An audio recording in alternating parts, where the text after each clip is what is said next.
Guys, in today's video I talk about how to fix Telegram channel cannot be displayed problem.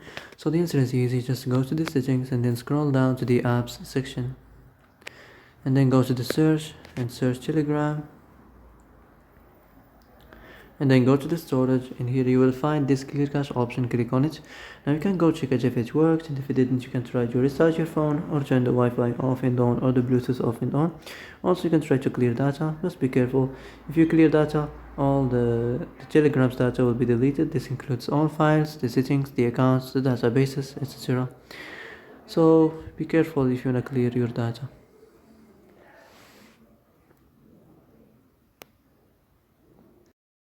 So that's it for today's video. I hope this is the answer you've been looking for.